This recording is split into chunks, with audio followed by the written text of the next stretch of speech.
Welcome back to Tesla Red, and it's road trip time again. This time we're going from Canberra to Brisbane.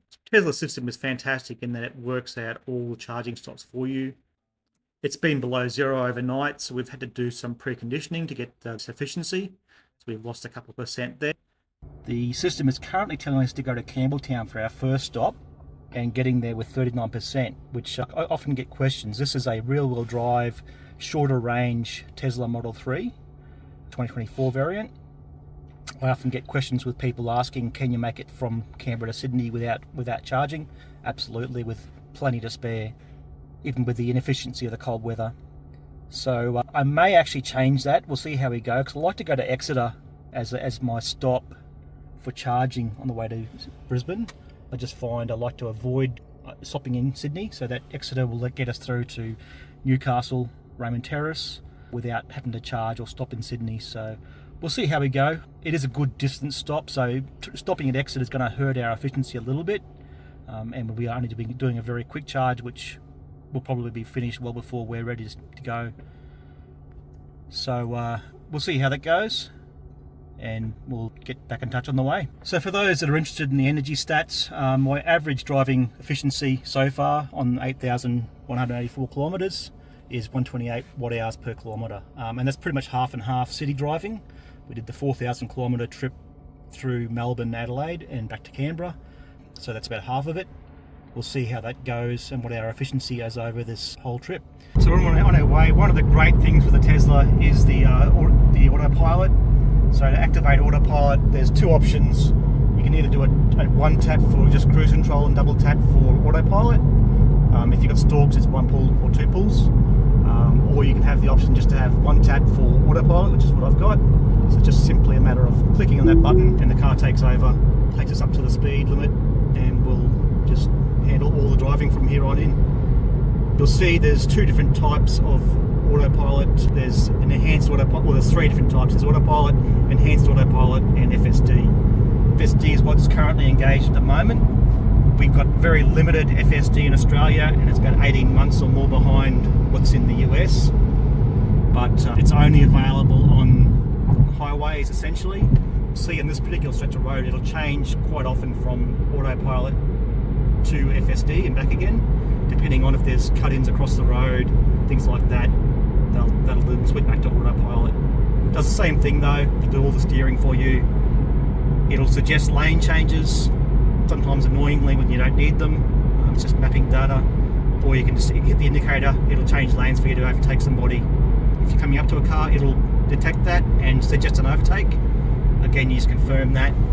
There is the option to have it do it by itself, but I like to confirm it. So it'll suggest on the screen to move over, and I'll just confirm that by hitting the indicator button.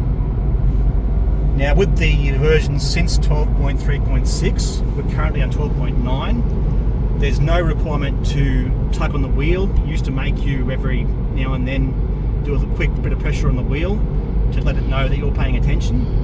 But nowadays, as long as you're looking forward, it will, on highways at least, it will do all the driving. You never have to touch the wheel at all.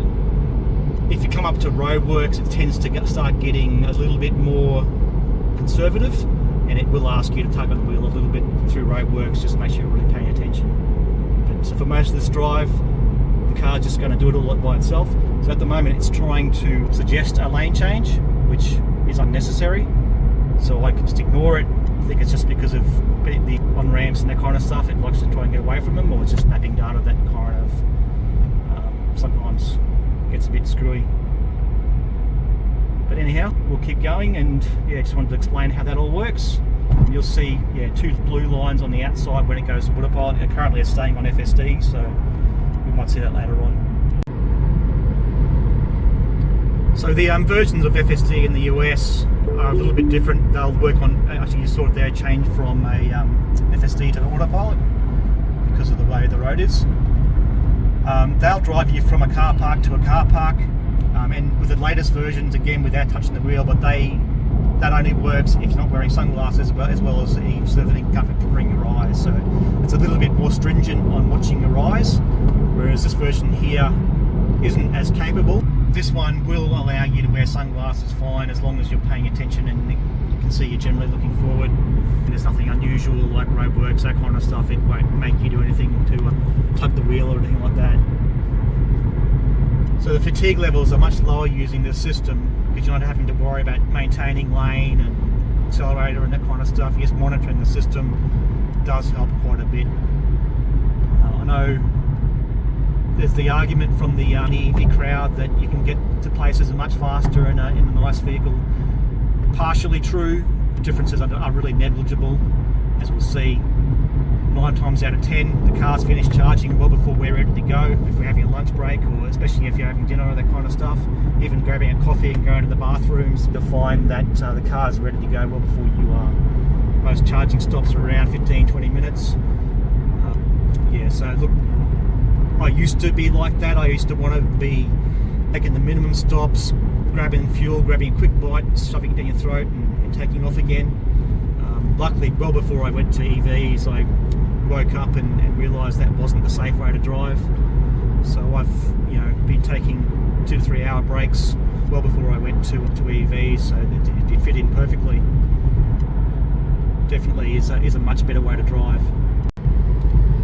So as you can see, it keeps the lane very well. I've seen a lot of other systems, even some of the high-end systems, that really struggle to keep a lane in the best conditions. I can feel it's quite windy at the moment. You can feel the car kind of correct for the wind, which again would have added a lot to the fatigue levels. And again, not having to worry about the steering wheel, accelerator, brake, does it all for me. Definitely helps a lot, especially in these conditions. So it's obviously raining off and on. The auto wipers have been pretty good, although they're starting to get to the point where I did it itself, so that's good. Yeah, I was just about to trigger it there to make it go, but the auto wipers have been pretty good so far. At this stage, I'm probably going to keep going to Campbeltown. I'm just looking at the different supercharger options at the moment. Getting there at 39% seems like a good option, and more efficient than trying to charge when you're close to 60-70%. It is slowing the speed down occasionally for the poor weather. You see that flash up there. Our efficiency is improving there a little bit. But obviously we've had a lot of preheating and that kind of stuff, so our efficiency in this leg is probably going to be pretty poor. We'll see how it goes and see how it goes overall. As I've mentioned in previous videos, the toss-up between the long range and the standard range, the short range, as this car is, it's always a hard choice to make. It's something I tossed up quite a bit. I do these sorts of trips 2 or 3 times a year, so there is an argument that a long range would be good. You get the faster charging, you get slightly longer between stops. Although I'd still be stopping every 2 to 3 hours anyway, because that's just the best way to do it. The stops may be shorter, quicker. But on the flip side of that, I generally find most stops, like I said earlier, the car's ready before I am, so it really wouldn't make that much difference. The reasons I didn't go for the long range is just that driving I do and the majority of the population do around town, the average is around 40 to 60 kilometres a day or something like that. I can charge once a week and be just fine. So I don't feel that carrying that extra weight and the little loss of efficiency was worth it. There's certainly other advantage to the long range though. You get better sound system, although the sound system in this car is really excellent. The long range is just a step above that. Yeah, so unlike some of the systems, even the Mercedes one, which is only really useful for traffic jams on a highway, on certain pre-mapped highways, it won't work in this type of weather. In the base model, free autopilot system will do everything we're doing now except auto lane changes. So it really is a fantastic system in a car that's very affordable. Anyhow, like I mentioned, we're going to go to the Campbeltown Supercharger, and another hour and a half from now. And now it's saying we're going to actually have 42%. So even with the weather, which generally affects range, and all the wind, we're still making really good efficiency compared to what I'd expected. So that's surprising to see that it's actually gone up a bit. We'll see how it goes. It may change between now and there. I'm guessing part of these winds are tailwinds, and that's what's helping us a little bit. We'll see how that goes. did intervene there with a wipe. It was getting a little bit too wet for my comfort. So as we get onto the better roads, all those beats and bongs start disappearing. We stay on FSD and it's a lot smoother. The other point I'll mention too is the following distance to the car in front. We can change that with the left and right on that scroll wheel there. We'll change the distance. We can slow down, move back a bit, or I can move it forward. So that's quite handy as well. But yeah, the better roads, it's coming out of Canberra there, those roads are a little bit sketchy, and that's where it starts beeping and booping and gets a little bit annoying coming in out of FSD. But now we're on the better roads. It's suggesting a lane change here. You can see the traffic up ahead, and it'll go ahead and change that lane. I can adjust the speed slightly with that scroll wheel as well, up and down, while it's also maintaining that distance in the car, between the car and front.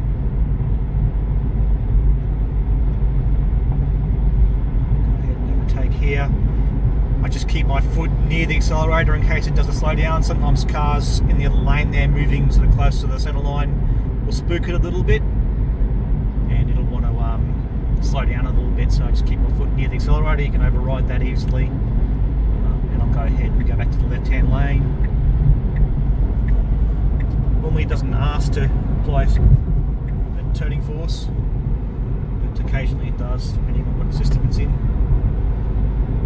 And normally it nags you to go back in the left-hand lane too, but I guess with the slow cars up front, but this car coming behind as well, so just being a little bit courteous there. Anyhow, catch you soon. Okay, so we just arrived at Superchargers at Campbeltown.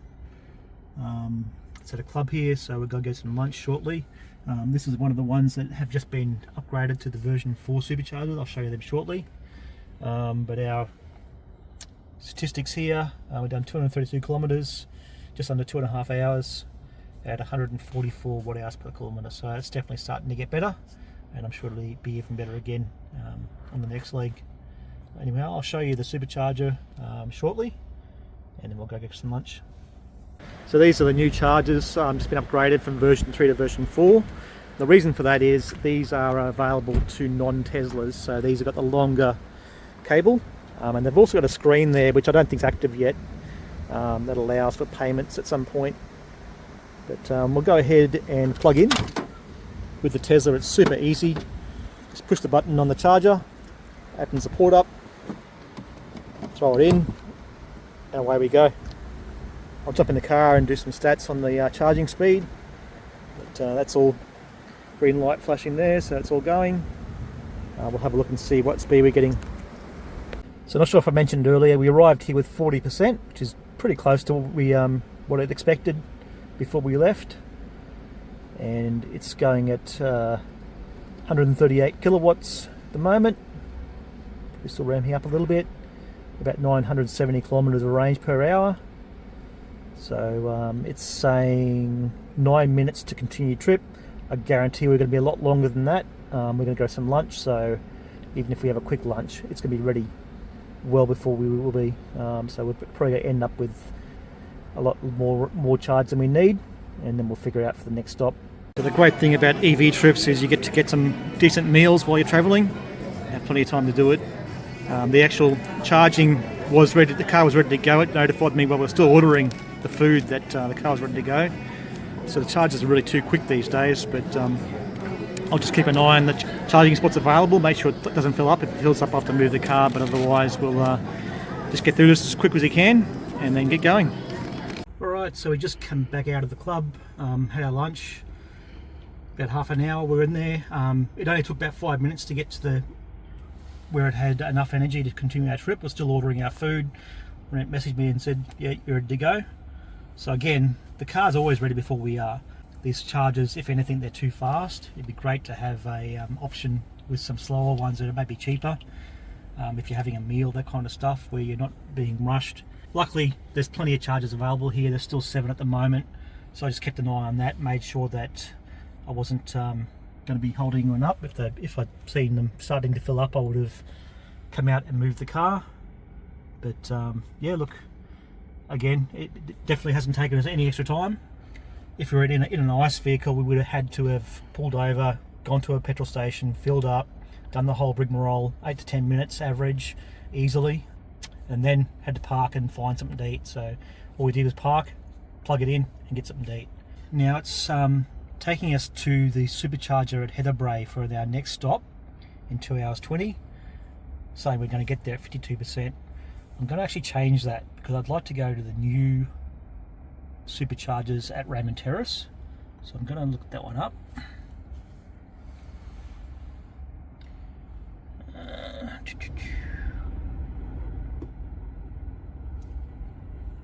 And I'll make that our stop so that we go to that one instead. Again, still going to get there with 51%. Charge 10 minutes, it's saying. We'll see how that goes. We could have easily done this trip in 3 charge stops, but this is the most efficient way. Generally, we don't normally want to charge to 100%. We want to go between, say, 20 and 80%. It's just the way these chargers have worked out. We're getting there with a bit more charge than we should to be most efficient. But man, the charges were so fast. There's no way would have got anything done. Even a bathroom break and everything else, we would have been well past 80% at this one. So anyhow, we'll get back on the road and catch up with you soon. Okay, so we're just over halfway to Raymond Terrace Supercharger. I realised I forgot to show the charging costs for that last charge. $23.04 at Campbeltown.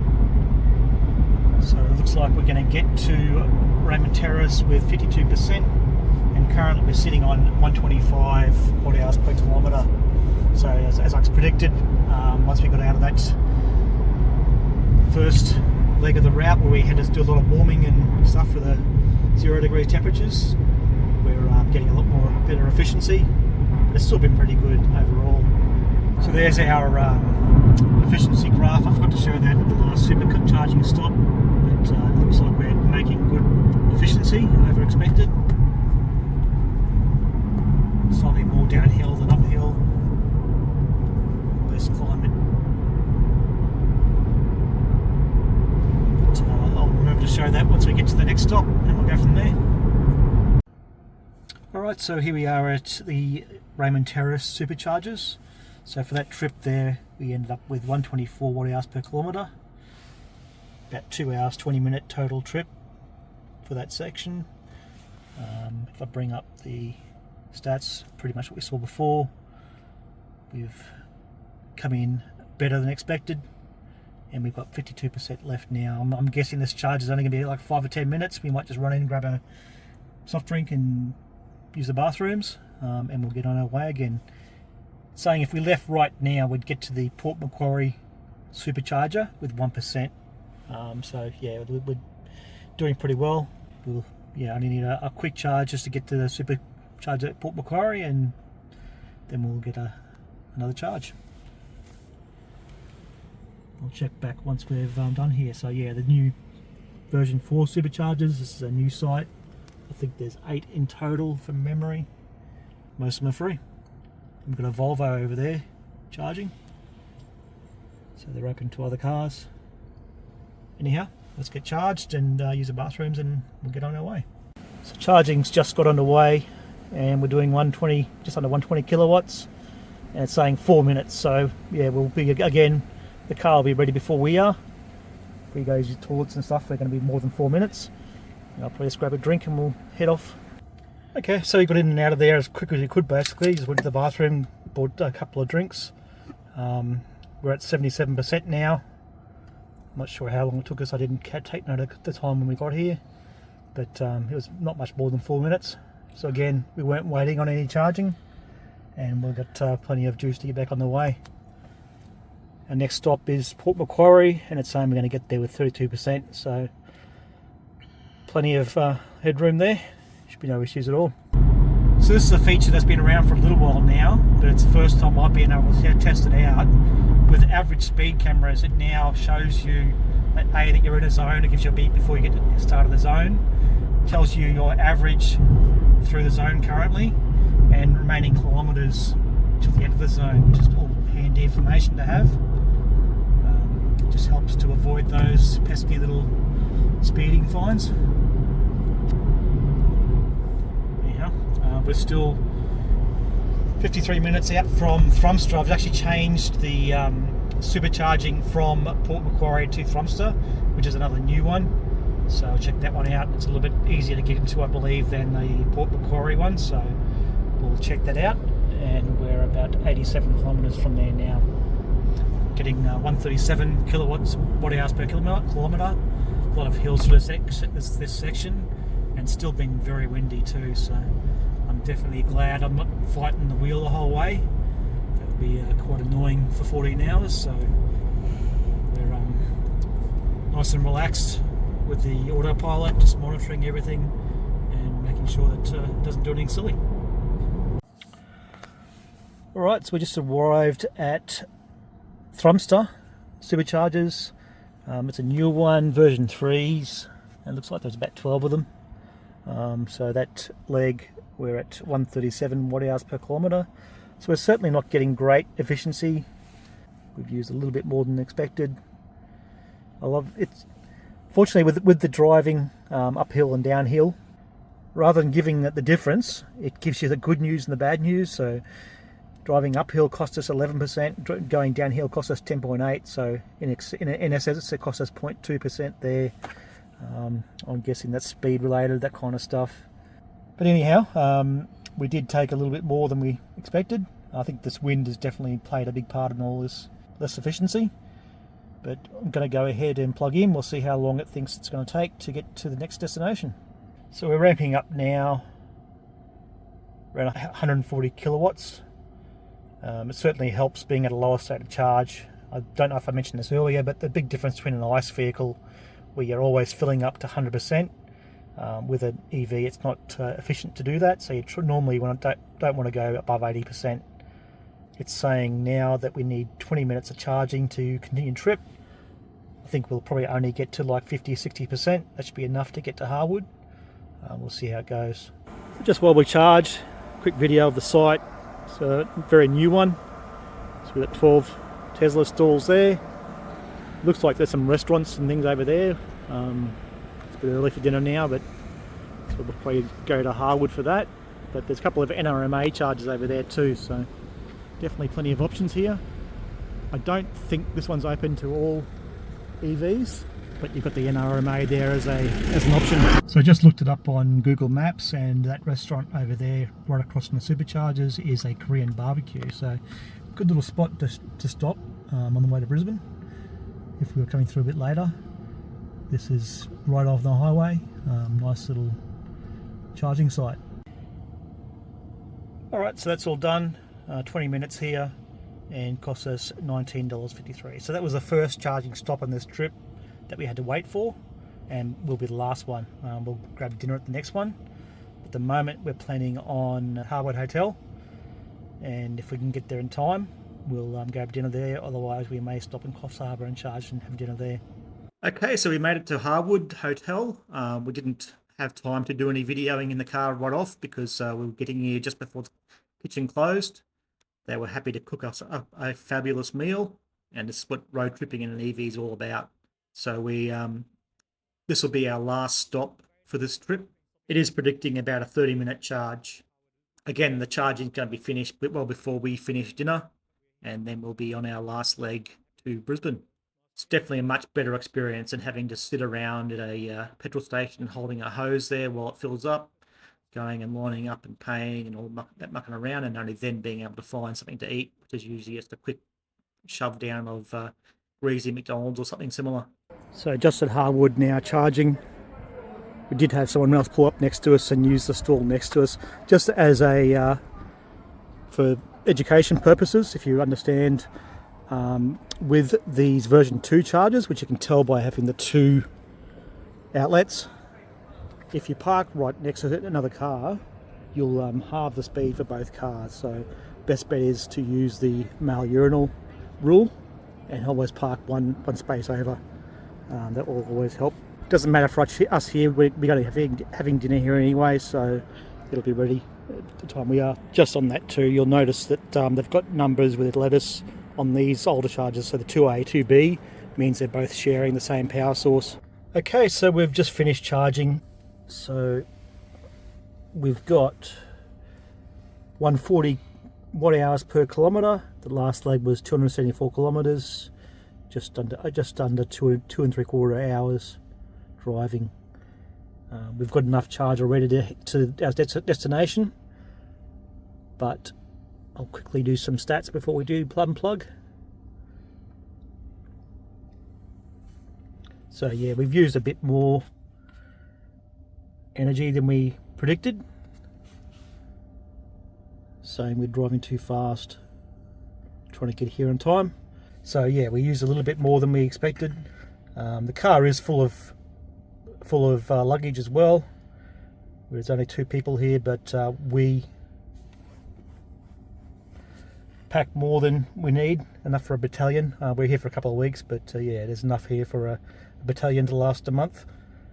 All good. We'll definitely, this will be our last stop now, and as soon as I unplug, we can finish our trip.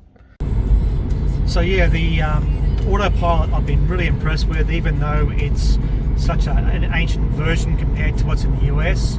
The improvements they're making on it are definitely noticeable. They're obviously, even though the code is very old and it's not using the neural nets and that kind of stuff that the US version is, they're still fixing things and making improvements. The road trip experience in the Tesla is just second to none. I really recommend, if you're considering an EV, hire one from a company called EV, that's EVEE. I'll put the link to a referral code that'll give you a discount. It's all in my description as well, if you read down in the video description. Certainly recommend, if you hire an EV, do a road trip, you'll never look back. Alright, so we've arrived at a destination in Brisbane, about 40 an hour, which is to be expected. About what it takes in an ICE vehicle. As you saw, the only waiting we did for charging was 20 minutes, which 2 refuels on this particular distance would have taken the same amount of time.